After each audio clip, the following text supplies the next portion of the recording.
So hi guys, today I will discuss the Article 1356 to Article 1358.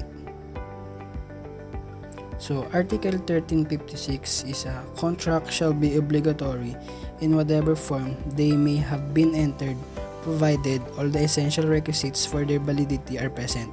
However, when the law requires that a contract be in some form in order that it may be valid or enforceable, or that a contract be proved in a certain way, that requirement is absolute and indispensable. In such cases, the right of the parties stated in the following article cannot be exercised. So, form of contracts refers to a manner in which a contract is executed or manifested. Second, a contract may be oral or writing, or partly oral and partly in writing. Next is, to be recognized as a written contract, all its terms must be in writing. A contract partly in writing and partly oral is in illegal effect an oral contract. So, a form of contract, it is simply the physical instrument, in the case in written contract, of the oral manifestation of the agreement or meeting of the minds between the two parties. That said, contract may be in several forms. It may be oral or written. So, a contract may be oral or in writing, or partly oral and partly in writing. If in writing, it may be public or private instrument. So, ang mga private instrument, lahat ng mga writings dyan, they are, remember, private instrument now. Kung gusto mo maging public ang iyong instrument, meaning it is binding on the entire world, they publicity. Remember, kailangan mo ipanotarize yung mga public instrument mo. Ipapanotaryo mo. Once the private instrument is notarized, remember, it will become a public instrument. So, bakit kailangan ipanotarize? Remember, some agreements, kaya mo siya ipapanotaryo is because it is required for validity. Also, merong mga instances. Next is classification of contract according to form. First is informal or common contract, or that which may be entered into whatever form, provided all the essential requisites for their validity are present. So dito is a contract shall be informal or common. These contracts can be entered into whatever form as long as the essential requisites for validity are present. So obviously this will refer only to consensual contracts. So informal contracts may be verbal, may be written. So second is formal or solemn contract, or that which is required by law for its efficacy to be in a certain specified form. So this now, please take note for formal or solemn contract. Informal contract, it requires compliance with certain formalities prescribed by a law para maging or magkaroon ng validity yung contract. So form here, it refers to this kind of a contract. Form is an essential element. So in addition to cause, object, and consent for validity of the contract of certain form is required. So next is rules regarding form of contract. So first is general rule. Nakalagay dito, contracts are binding and therefore enforceable reciprocally by the contract parties, whatever may be form in which the contract has been entered into, provided all the three essential requisites: consent, object, and cause. So general rule, contracts are binding and therefore enforceable reciprocally by the contracting parties. So remember, the rules regarding form is found in Article 1356. So as a general rule, form does not matter for the validity of a contract. So contract as a general rule can be entered into whatever form. However, this will apply only to consensual contracts. Basta consensual contracts, meron siyang consent, object, and cause. So rules regarding form of contracts. First is general rule. So contracts are binding and therefore enforceable reciprocally by the contract parties, whatever by the form in which the contract has been entered into, provided all the three essential requisites: consent, object, and cause. So remember, the rules regarding form is found in Article 1356.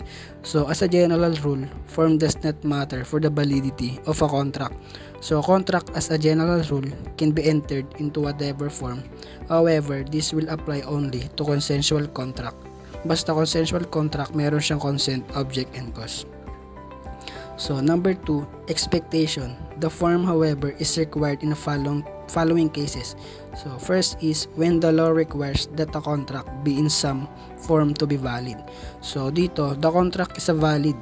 However, obviously, because this is general rule, there are expectations. So, sometimes form is required.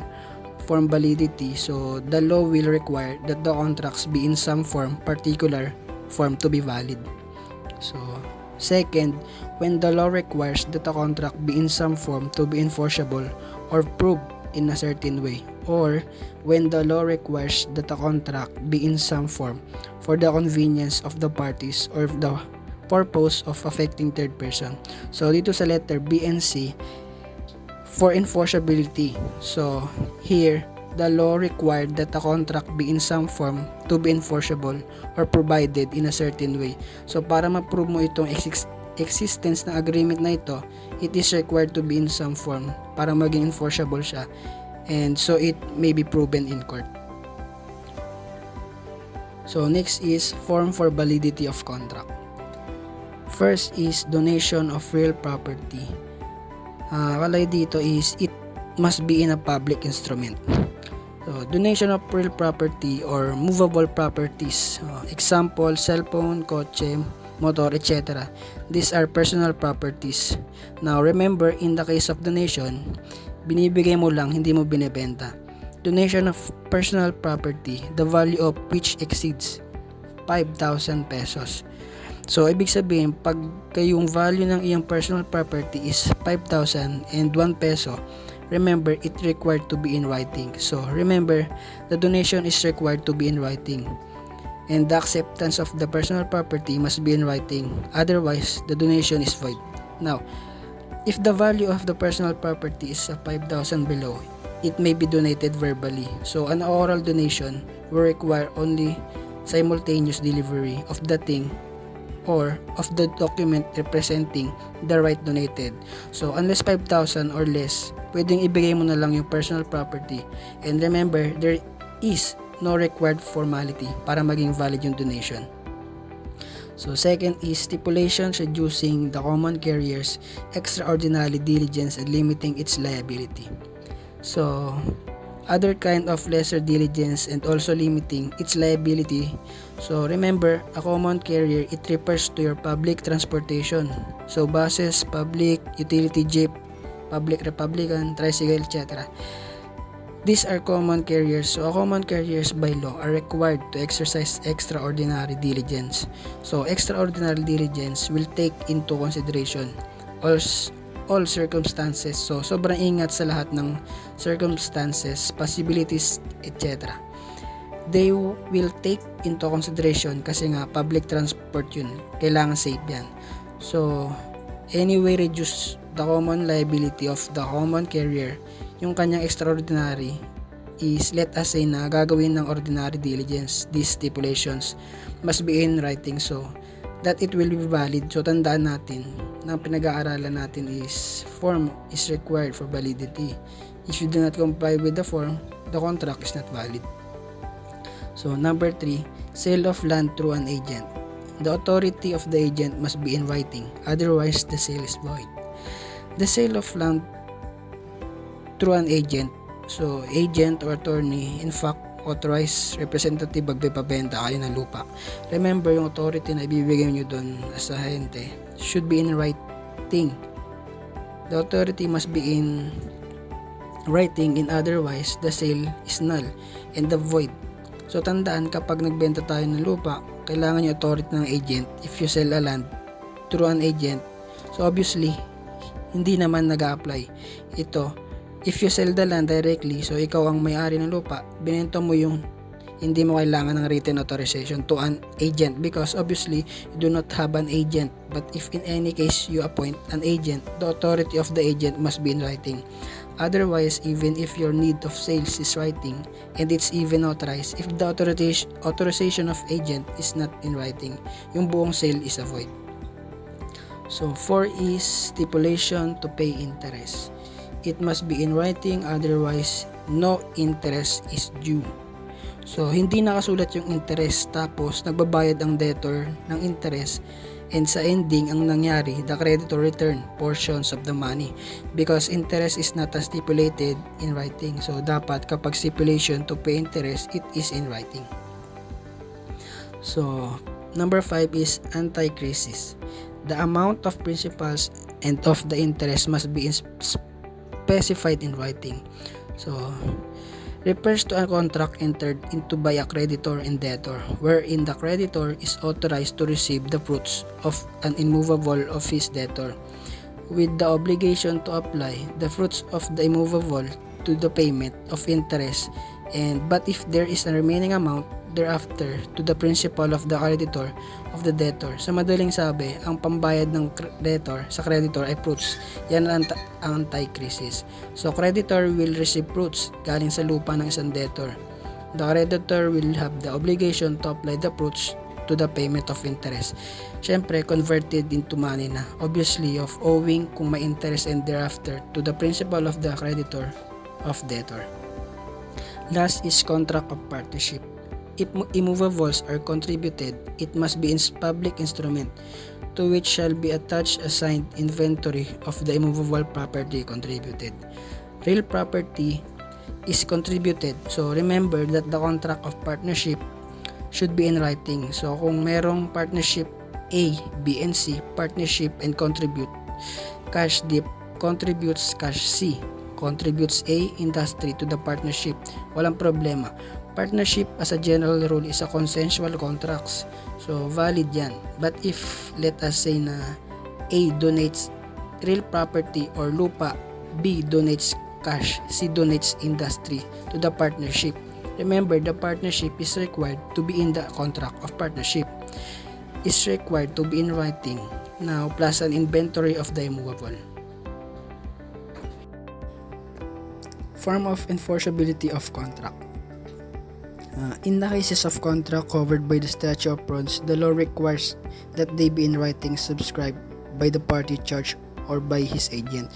So, this purpose talks specifically kasi tatlo yung enforceable contracts, but this purpose we're talking specifically of paragraph 2 of Article 1403. Yung statute of frauds and perjuries, it requires that agreement enumerated in the statute, marami naka-enumerate, should be in writing. So, paragraph 2 ng 1403, sila yung contracts na covered ng statute of frauds and perjuries. In other books, they just call it statute of frauds. So, dito, required to be in writing and also signed by parties charged or by his agent. If the contract is not in writing, the contract is still valid, provided that all essential elements, cause, object, and consent are present. But remember, it cannot be proven in court and it just unenforceable. So, kapag nagdemandahan sila, hindi lang sila papansin ng court. So, neither party may be compelled by court action to perform. So, in short, an unenforceable contract is without force and effect, although it may be considered valid. Some authors consider them as a validable. Validable siya kasi remember, kapag niratify mo yung unenforceable contract, it will become a valid contract. So kapag hindi pa na siya naratify, wala siyang kwenta, nandyan yung contract, yes, pero wala siyang force, wala siyang effect. So next article is Article 1357. So if the law requires a document or other special form as in the acts and contracts enumerated in the following article, the contracting parties may compel each other to observe that form. Once the contract has been perfected, this right may be exercised simultaneously with the action upon the contract.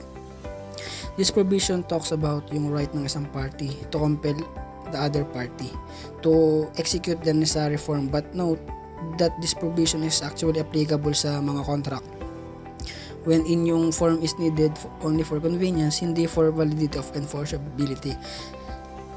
Kasi kapag kailangan siya for validity or enforceability, meaning yung status ng contract na yan is hindi pa valid at hindi pa enforceable.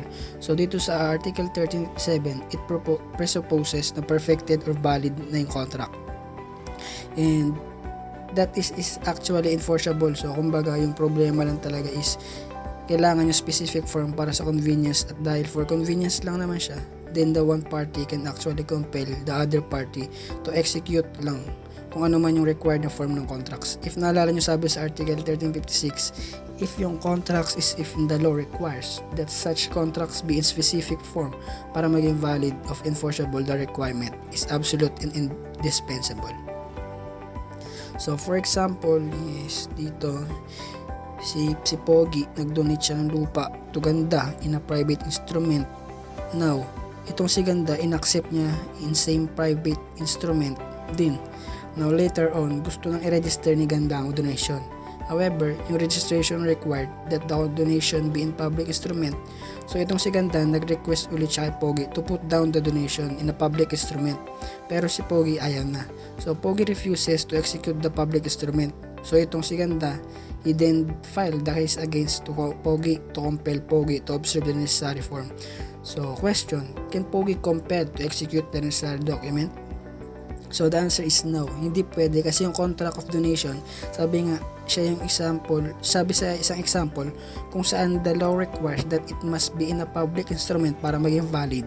So yung donation actually is not valid, and since sabi sa Article 1357 presupposes na dapat yung contract is perfected and is valid, it was enforceable siya. So since hindi naman valid talaga on the first place yung contract of donation, and execute nilang dalawa kasi nasa private instrument lang siya, then hindi pwedeng makompel Ganda si Pogi to observe or to execute the necessary form para ma-register ang donation. Form for the convenience of the parties. In certain cases, a certain form public instrument is required for the convenience of the parties in order that the contract may be registered in the proper registry to make effective as against third persons that acquired under such contract. So in some cases, certain form is required for the convenience of the parties para yung kanilang agreement ma-register sa registry of property at to make it effective against third person. Now, if the contract is not writing, remember okay lang yun because in 1357, the parties may compel the other party, that one other party, to execute the proper public instrument which may be registrable. Non-compliance with the other required form would not adversely affect the validity or enforceability of the contract between parties themselves. So para lang may rehistro, kailangan lang siyang gawing public instrument. Last article, Article 1358, the following must appear in a public document. Article 1358, contract that need to be in a certain forms for convenience of the parties. Ito mga contracts na mabasa nyo dito, kung hindi nyo masusunod or masunod na babanggitin kung formality, hindi ibig sabihin na magiging void siya or magiging enforceable siya. Perfectly valid pa rin siya, yun nga lang. Ito kasi yung mga usual instances or usual contracts wherein parang pinag-aawayan sa korte or yun nga, mahirap patunayan kapag wala kang kasulatan. Yung mga contract na ito for the convenience of the parties must be in public instrument. So, this is based on Article 1358. So again, these contracts na mga ito na must be in public instrument for convenience of parties. So kung hindi man yun masunod, okay lang, yung valid pa rin yung contract. However, itong mga contract na ito, kapag ang mga isa sa party, kinumpel niya yung isang party na dapat yung kontrata natin in public instrument, kailangan mag-comply yung kabilang party. So meron silang karapatan ganun. So that is based on Article 1357 naman. So any party which are involved in this type of contracts, yung mga nakalay down dito, pwede niyang i-compel yung mga kabilang party. So to observe the proper formality, which is in this case, itong mga contract na ito ay in public instrument. So pwede nila makompel lang isa't isa. So ulitin ko, kung hindi man nila masunod na in public instrument ang mangyari, is valid pa rin ang contract natin. It doesn't affect validity. So number 1, acts and contracts which have for their object the creation, transmission, modification, or extinguishment of real rights over immovable property. So for example is yung real mortgages. So sabi natin consensual lang ang real mortgages. So actually medyo malalaking value ang involved sa mga real mortgages. Kasi 'di ba ang pag mortgages ang object nun ay isang real property or immovable property, which is so mahirap nga naman patunayan sa korte kung sakaling magloko yung kabilang party kung verbal lang yung contract regarding real mortgages. So number 2, the cession, repudiation or renunciation of hereditary rights or of those of the conjugal partnership of beings. So example na lang is yung i-renounce mo yung share ng isang, let's say, mana.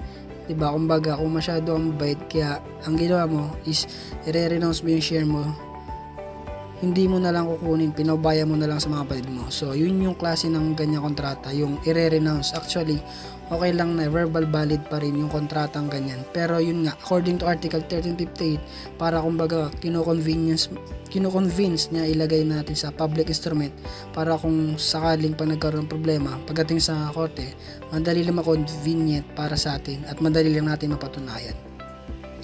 Number 3, the power of administer property or any other power which has for its object an act appearing or which should appear in a public document or should prejudice a third person. So for example, meron kang properties, meron kang business. Sabihin natin yung business mo, it involves certain invulnerable properties and other personal property. So, yung ipaubaya mo sa iba, yung pag-administer ng business na yon, so okay lang para bang verbal lang, okay lang, so valid pa rin yun. Pero kung sakaling nagkaroon ng problema, mahirap patunayan na kumbaga yung ganong klaseng right binigay mo talaga sa kanya. So ayun, for the sake of convenience, kailangan in public instrument yung mga ganong klaseng kasunduan. So last is number 4, the cession of acts or rights proceeding from an act appearing in a public document. So dito, sinasabi dito actually is for na example sa number 2, sabi 'di ba, di mo na kukunin yung mana mo, pero nagbago yung isip mo. So gusto mong baguhin yung earlier decision na ginawa mo. So in this case, kailangan yung gagawin mong session of your action, kailangan in public instrument din for the convenience. So again, itong 1 to 4, although hindi masunod tamang formality na sasabi ni Article 1358, hindi niya maapektuhan yung validity ng contract which is produced by the different transaction by number 1, 2, 4, and 4. Okay, so valid pa rin yung contract. However, yun nga sinasabi natin, kapag hindi sinundan pagdating sa korte, medyo mahirap patunayan. And also according to Article 1358(7), both parties may compel each other to observe the proper form. So under convenience, yun nga, public instrument tong 1 to 4.